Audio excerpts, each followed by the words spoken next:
The Hotel Hoax in Augusta. Welcome to the Jail Reports YouTube channel. I'm publisher Greg Rickabaugh, here to take you through the documents in the case against Kiana Franklin. Now, she is the hotel employee from the Country Inn and Suites in Augusta that allegedly made up a story for being drugged and raped in a guest room this week. Now, it's a story that blew up on Facebook when we first reported that she claimed on Wednesday. And we'll show you the report she made that led to our initial breaking news report. As you see here, it had nearly 3,000 shares and reached over 200,000 people. We've had a lot of feedback on the story and a lot of interest. So ultimately, authorities charged Ms. Franklin on Thursday with false report of a crime.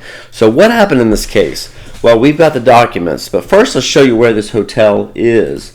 Okay, it's just off Interstate 20 off Washington Road on 103 Sherwood Drive in Augusta. It's not far from not far from Outback Steakhouse, Jason's Deli, and Bonefish Grill. It's just a mile and a half down from Augusta National Golf Club, to give you some perspective. So here's what happened based on public records that we obtained from the Richmond County Sheriff's Office. Now, they have redacted some information in this case, and we've also further redacted some addresses to let you know. But it was reported as a strong arm rape. That was the original document, sexual assault on Sherwood Drive, room 113 in Augusta. Now, on Wednesday morning, May 26, 2021, at 8:54 a.m., Deputy Robin Ashmore responded to Country Inn and Suites in reference to a welfare check.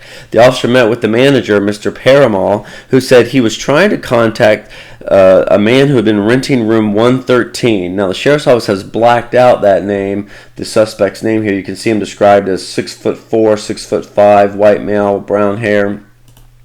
But anyway, he was trying to contact the person who was renting that room, and room services had not been in that room due to a do not disturb sign on the door. The manager said that the suspect owed $800 in rent. So Deputy Ashmore knocked on the door and identified themselves, but no one answered. The manager was told to open the door, and when the manager unlocked the door, persons unknown closed the door on the inside with force. From the report, quote, "We tried again to unlock the door to room 113 and persons unknown forced the door closed," unquote. The officer notified their corporal, who got no response when demanding the person open the door again. From the report, quote, "We forced the door open and there was furniture behind the door. We gained access to the room and Corporal Pryor found a female, later identified as Kiana Franklin, lying face up in a bathtub full of water, unresponsive. The victim was only wearing undergarments." Now, first responders were called to the hotel. Corporal Pryor had checked the entire room for anyone else inside and found no one. The victim started coughing and they got her out of the bathtub. Franklin was upset and crying. She said the suspect was going to kill her. Now, the victim stated on Tuesday at around, here's a story that Ms. Franklin told. The victim said on Tuesday around 11:15 p.m. the suspect had her come to his room in reference to a television problems, because she works the front desk. The victim stated once inside, the suspect grabbed her from behind and forced her on the bed. The victim stated the suspect was on top of her, and the suspect then forced 3 unknown tablets into her mouth and forced her to drink unknown liquid, possible alcohol. The victim stated she became dizzy and passed out.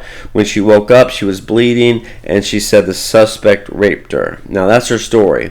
And as we first reported, the woman was taken to the hospital for treatment. Now, by Thursday morning, this woman's story had unraveled after we had posted this story and it went viral. But the story unraveled, and we want to show you in that particular case what came from that. That's your original report right there. Now, as a result, upon further investigation of this incident, it was discovered that the original victim, Kiana Franklin, was not making truthful statements.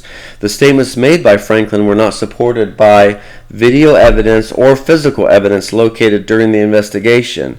This report is being written to adjust the appropriate charge from rape to false report of a crime for which Franklin was charged with. Now, she was booked into the jail on Thursday. We gave you her mugshot after that happened there, and she has since been released from jail. We checked this morning, Saturday morning, and but authorities say more charges could be forthcoming. So that's a look at the hotel hoax. The only remaining question for us is whatever happened to that guest who originally rented the room? We will continue to check with authorities and let you know what we find in that case. There you go.